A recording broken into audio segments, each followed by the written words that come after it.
Welcome to Good Morning Hospitality, your one-stop shop for the latest news, noteworthy trends, and thought-provoking discussions across the industry.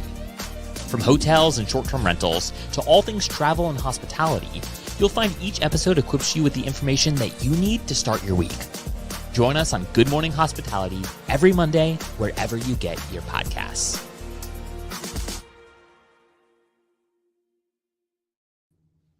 Good morning.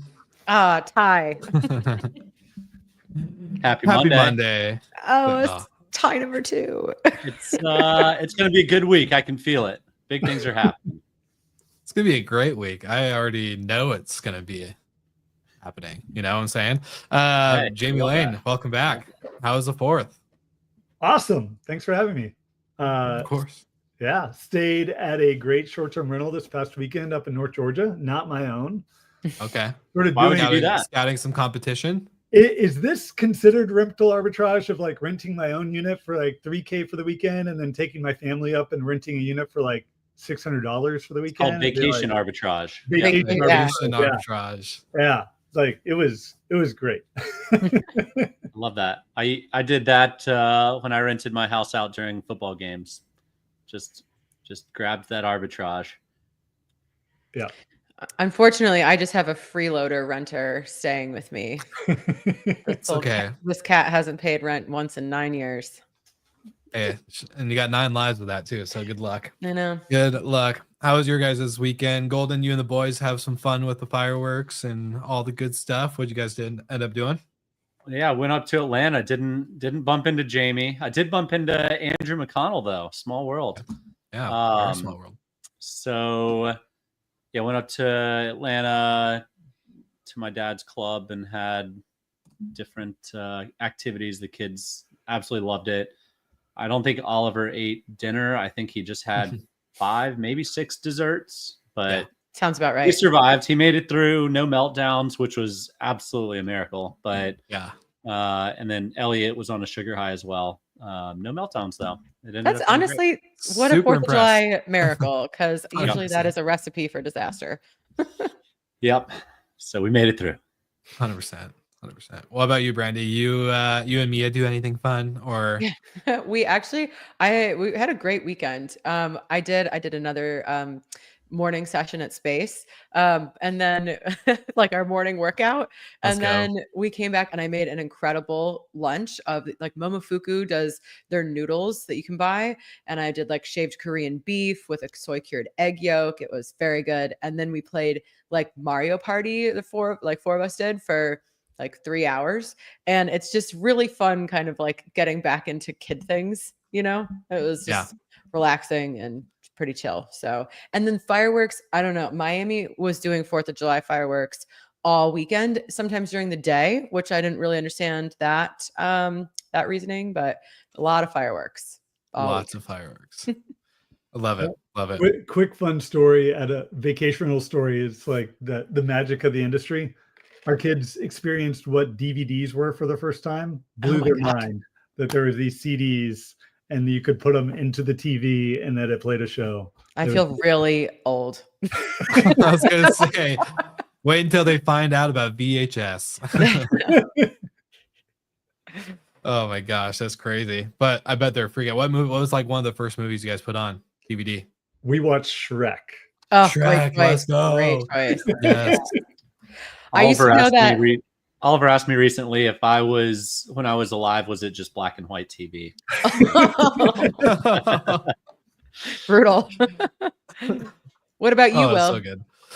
Yeah, a good weekend. I barbecued and cooked out for my friends and their kids. So my best friend and his wife, they just had their second about a month ago. So first outing, coming over to the house, barbecued.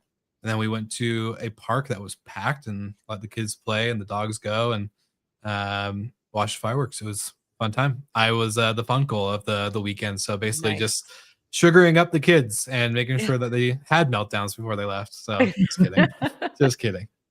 But no, it was a lot of fun. My niece is 3, so she's just getting super into everything and just very expressive and really fun. So it was a good weekend. But fun age. We have fun age, tough, especially because she's very sassy. but she's very much her own self. She's her own personality.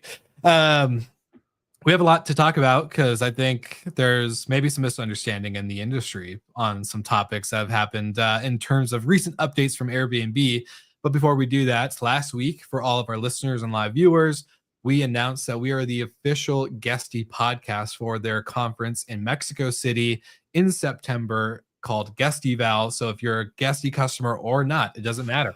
You don't have to be a Guesty customer to go. You can actually attend. There's many great speaking sessions, and the Good Morning Hospitality crew is going to be walking around capturing some live interviews, some breaking news, and of course, many main stage conversations. So get your tickets at guestival.com. You can also grab the links in the show notes. We're going to be promoting them consistently throughout the coming weeks leading up to Guestival. So shout out to Guesty for having us become their official podcast partner. All right, Jamie, I want to start with you because before we get into the data and the numbers, I think maybe you can give us some context into this Airbnb policy change updates in terms of cancellations and payments. Give us some color, and then share what's kind of the chatter in the industry to what the actual info is, because then we can break it down from there. Yeah, and we were chatting a little bit before the show and about the sort of echo chamber that is maybe industry LinkedIn. And whenever there's been quite a few policy updates, right, from Airbnb coming out this summer around cancellation policies, payment policies, the like. Maybe a hot take here is that a lot of people have been sort of posting about sort of three things that are sort of major changes. One, being liable for guest chargebacks. Two, that guests can book without paying if they don't pay by 72 hours before a check-in, then Airbnb is going to cancel it. And then that Airbnb could cancel or adjust payouts at its discretion. So lots to unpack on all three of those. But one of the ones, and I thought that, and as I was reading through the policy changes, that just, and I think was misinterpreted wrong, was around the guests could book without paying. And then if they don't pay within 72 hours of check-in, Airbnb is canceled.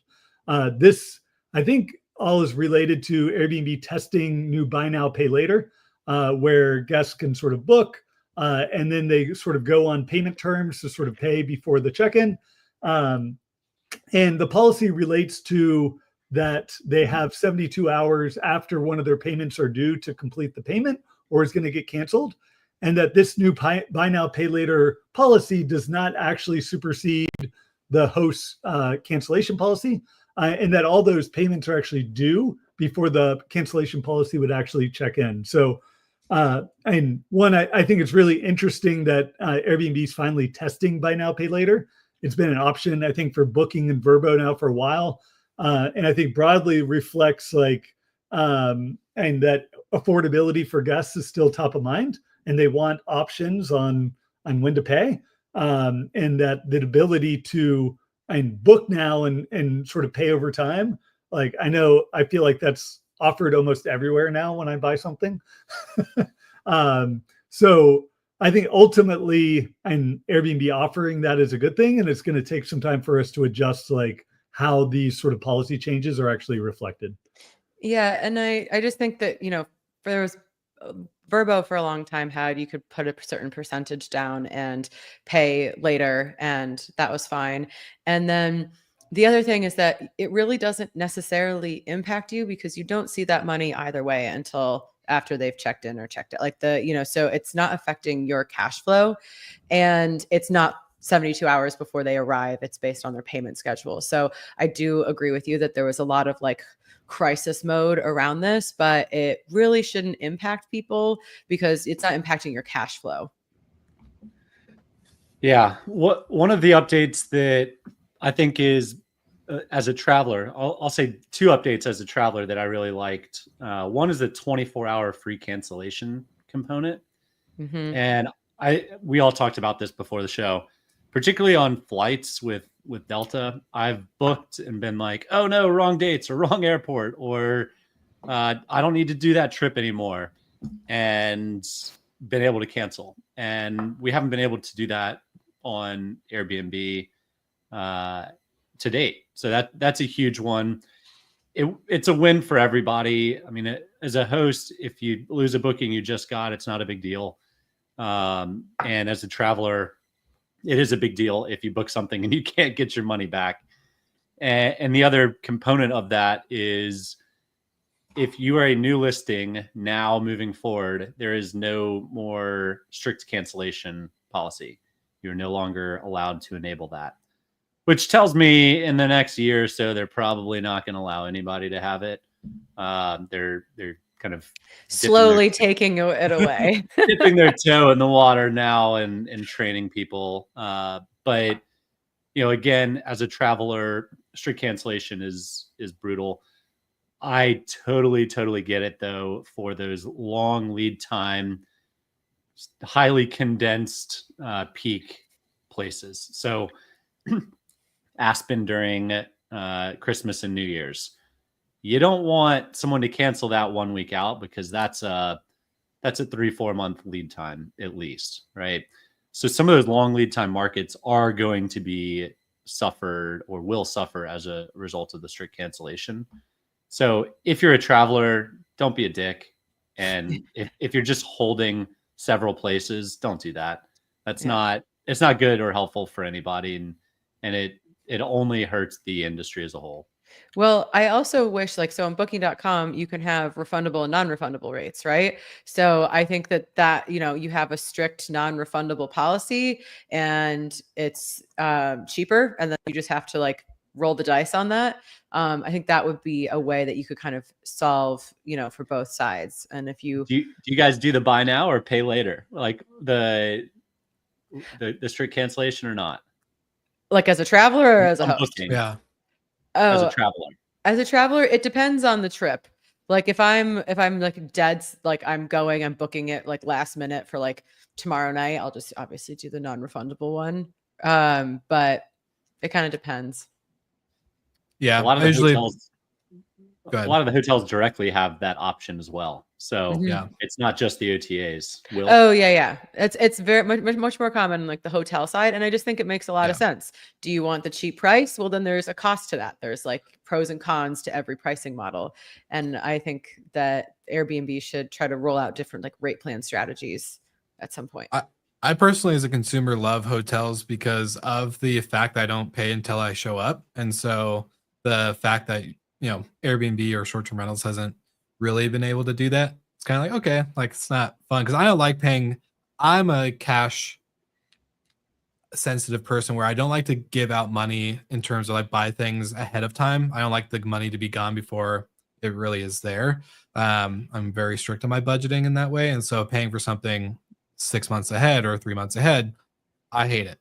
I'm like, oh man, it's just not how I like to operate. So anytime I could pay closer to the arrival date, I would be that guy. Oh, I'm the opposite. I like to front load all my charges before I go on vacation, as fast as possible. And then when you start the vacation, you're everything is paid for. It's a free vacation. Especially if they're giving me a discount to pay now and not pay later.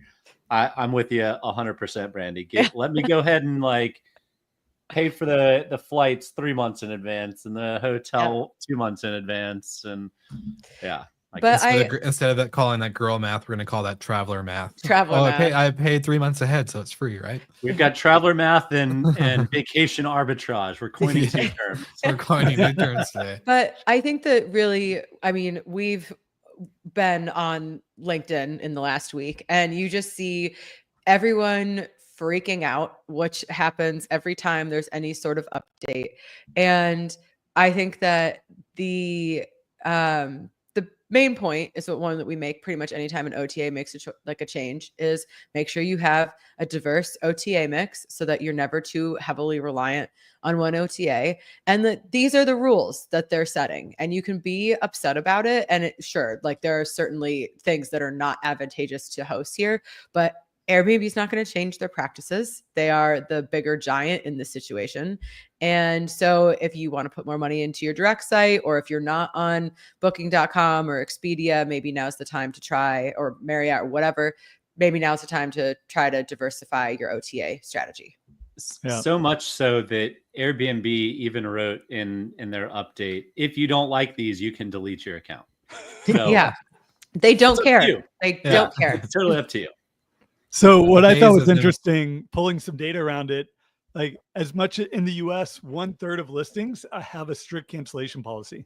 So this isn't a small number that have this policy. And some other ways I cut it, like by location type, assuming that it was mostly like in these markets with really long lead times that would like have the majority of people with listings with strict cancellation policies. That wasn't the case.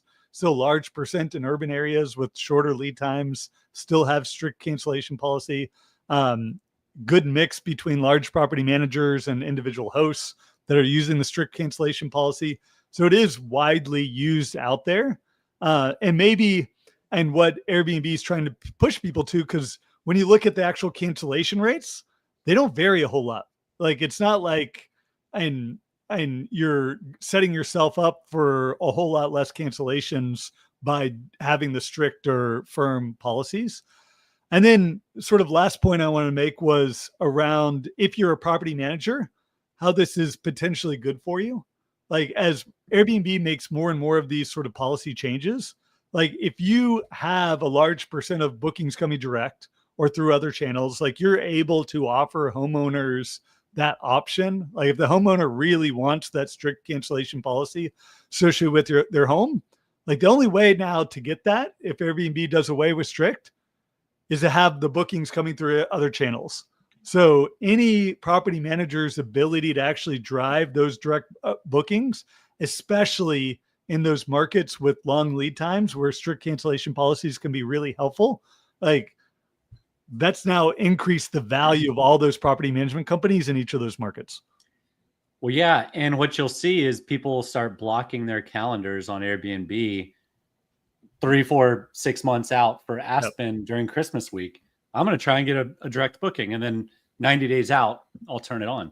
So Airbnb is probably leaving a significant amount of money on the table there. I'm curious. I'm not curious as to why. I know why. The guests don't love the strict cancellation policy. But if you're a high value, long lead time market, you got to have it.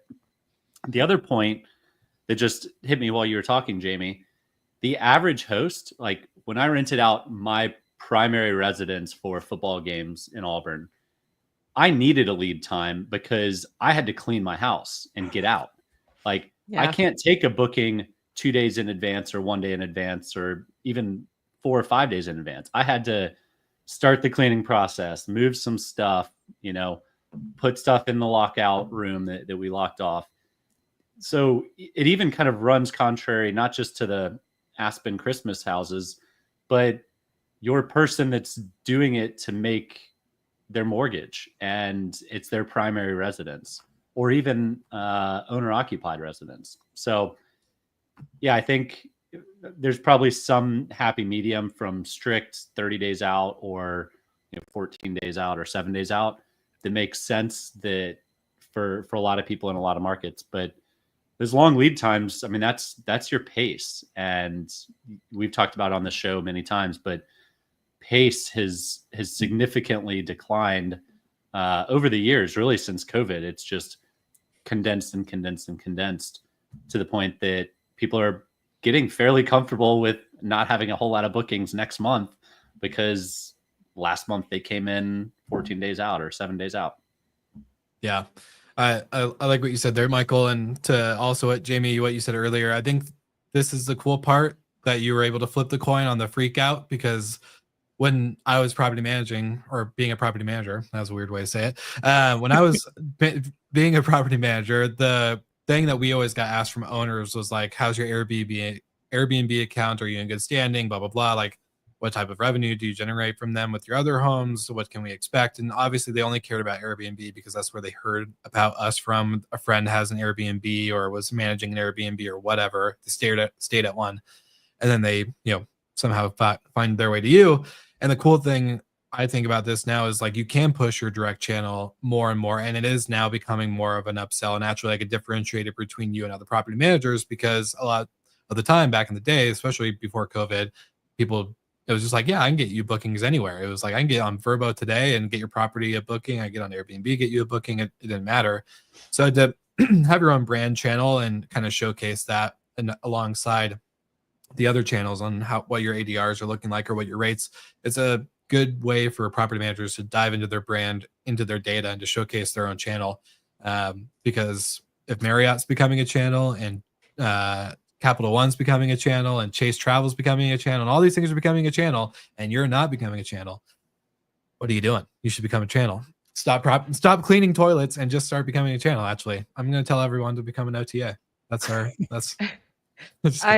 I do think that the point that out of all of these things that kind of raised, I don't know, my hackles a bit is the chargebacks and being able to alter payouts, because as the merchant of record, that is like, they have control over all your payments. They own the guest, basically they own the transaction. But now they're also saying that in some cases, they're going to pass on the risk of being the merchant of record to you, the host, and they can alter your payouts. And I know that, before off camera, we talked about that there's, different reasons for this, like if there's faulty listings and they're getting all these chargebacks, and it's at their discretion. But that's all. It's at their discretion. It's based off of Airbnb's decisions, and then they just continue to have all the power around payments, and so they get to have all the risk and reward, and then also pass off some of that risk to you when they see fit. What say you, Jamie? No, I don't have any visibility on the issue of chargebacks. Like, that is one that I've definitely seen the liability issue now being payment of record for Vrbo and some of the other channels with my own listing of like, and then now with Airbnb, like I'd be interested to see if it becomes an issue. I suspect it's like Airbnb wanting to get more hosts like on the hook for fraudulent, faulty listings, like, in like, all right, you got to actually prove that and the guest stayed, help us fight this chargeback, and not just sort of leave it to Airbnb to tackle themselves. Yeah, I mean, I think there's only one party that wins in that case, and it's Airbnb. Like, as a host, there's zero upside in having a black box of, I don't know when I'm liable and when I'm not, and I don't know when I'm getting paid and when I'm not. Pretty terrible feeling. So yeah. Well, as Paul Manzi just said too in the comments, no predictability, no scalability. So I can see, that one side too. Be nerve-wracking. Yeah, but that, Brandy, that is as you said, that is the reality with other channels with direct bookings. Like, you got to deal with that. Mm-hmm. You just thought that because you got it through Airbnb that you could sort of set that as guaranteed revenue, and that there's not that risk associated with it. And that's part of what you're paying with that 15% service fee, right? Why people rail on booking.com and have for years in our space, because they're like, we're not merchant record, it's all you guys. Yeah. And now Airbnb is moving towards being more like Booking. And in this case, what we talked about earlier, being more like Hopper. So Hopper's competitive edge is gone, but I think that's a strange one. That's one of the big value adds for listing on Airbnb is they're the merchant of record. It's also a big detractor, as we saw during COVID. They kind of get to choose what to do with your money. So. Yeah. But so I guess we'll continue to see this evolve, and I'm always curious to see how our little bubble on LinkedIn will react to things. So continue to watch How big is our bubble going to get this week? Is it going to get big or small? But we did just have a holiday weekend. So Jamie, is there anything interesting and fun you can tell us about the 4th of July markets? Anything that caught your eye? Yeah. Could we just vote as a group, as an industry, that 4th of July should always be on a Friday? Yes. Because the amount of bookings that came in this holiday weekend was absolutely a record. And last year was on a Thursday. We sort of didn't see as big of a pickup. But overall, so just as a context, in June, overall occupancy for the industry was down about 1%. Was actually better. Like, going into the month, we were pacing down about 2.4%. So we did see some good pickup in June. But then for 4th of July weekend, we saw occupancy up 3.1% year over year. So Thursday, Friday, Saturday night. So that was amazing sort of growth. And number one location type for growth was beach markets, occupancy up 5% year over year. And so we pulled some data on which market actually saw the highest occupancy for US market for 4th of July weekend.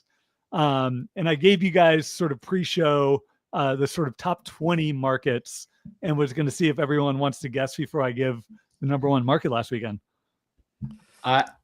It's hard to bet against the Florida Panhandle. So I was going to say I'm going to choose the Destin market. All right. I'm with Michael. I can't go against I feel something in like the Outer Banks, like that whole Myrtle Beach, that stretch of people. I can see that. Or the Michigan lakes. Those are my three bets. Oh, so, those are all great. Destin was number 6, coming in at 87.9% occupancy. So pretty good. Outer Banks was number 2, coming in at 89% occupancy. And number one market for this past weekend was Door County, Wisconsin. So that like shut out into Lake Michigan. Oh, essentially the whole market sits on a beach. Never heard of her. 90.2% occupancy, up 6.2% year over year. So incredible. Yeah, I think a lot of people sleep on those portion of the Great Lakes, but like up there, like in Michigan and parts of Wisconsin, like it is gorgeous. The water looks like Caribbean water in some places. It's crazy. So people sleep on it though, because it's like a one season market. So it's pretty tough to build a great business. I know there's some great businesses up there, but it's challenging to manage cash flows for 6 months out of the year at least. Yeah. That's like the whole Northeast. Jamie, on your comment of being down 1% and then up 4 or 5%,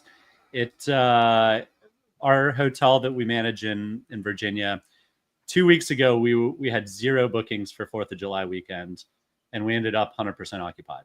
So 22 rooms booked within a 14-day period, giving Paul Manzi an absolute heart attack. Yeah. But yeah, we were like, what's going on? It's a holiday weekend. Are people just going to the beach and not into the mountains? But ended up all right.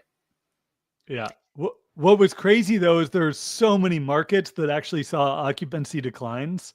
So it was over like 100 markets that actually saw year-over-year declines.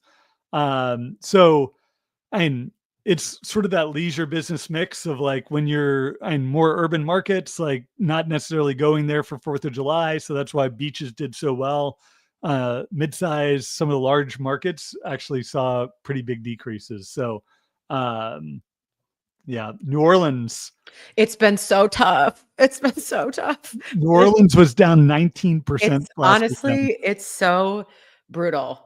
New Orleans has been really tough. I mean, why do you want to go to New Orleans in July though? It's honestly so we have 4th of July weekend is Essence Fest. So it's like the one weekend where you're like, okay, this will sell out, and like everything else is awful. It's been so hard, and the whole city is struggling with it. Like it's really, really tough. I mean, and the summer is usually not great. Obviously, that's just like, exactly why do you want to go to the swamp in the summer? But even more so this year, it's very tough. And we're trying to like, okay, it's like, do we go for occupancy and really cut rates? And we tried some things and we got some horrible guests. And then, so now you're trying to like bring it slowly back up. But if you go on any OTA and look at New Orleans, it is, now's your chance to come to New Orleans. Things are pretty cheap. I was going to say, it sounds brutal. Discounts. We have come for 2 weeks. We have length of stay discounts. So Michael, the big question is, did you guys hold rate or did you discount a lot going into the weekend? Held it. Didn't change it. Good for you. Yeah, Love it worked out. I mean, we've seen that since we took it over in May, that our booking window is less than 14 days. It's pretty wild. Yeah. Makes sense. Well, 22. You said 22 key. Yeah. I even have noticed, this is obviously anecdotally, but my own personal travel habits have totally changed. Like I used to be very big about planning everything really far in advance. And now like I'm going to Scotland for a wedding Labor Day weekend, booked the tickets, and we're just kind of looking at where we're going to stay. And like, it's just like, there's no urgency to that. And it's in less than 2 months. So it's, even my own, even as an operator, my habits have changed. Same. I love it. Well, very fun discussion today. And thank you to Paul and Heather for commenting on the live. You guys are cracking us up back here with some of these comments. Can't deal with that heat or that stress, Michael, for real. I love it. I love the live engagement. Fun episode. Comment in if you're hearing different things around all of these policy changes. And of course, like always, like and subscribe to the show on your favorite podcast platform, on LinkedIn, and of course our newsletter. But until then, any fun plans for the next week, you three? Anybody? Bueller? It's just going to be a big week. I can feel it. I can feel it. I'm going to be in Chicago for Destinations International Wednesday, Thursday, Friday. And then whole family's flying up to Maine on Saturday morning. We'll be up there, me and family, for a week. And then Elliot and I staying for an extra week for him to go to camp up there. That's fun. If anyone's near the Bar Harbor, Acadia National Park area and want to grab lunch, hang out on the boat, let me know. I love it. I'm coming out just for that. No, it's really cool. Really cool. Same old for you two, Brandy and Michael. Yeah, same old. It's just marinating in this Miami heat. Marinating. Don't have to ask me. Yeah. Well, yeah, it's gonna be a big week. I can feel it in my bones. So hope you all have a great week, and thank you for everyone for tuning in. We'll see you on the next one.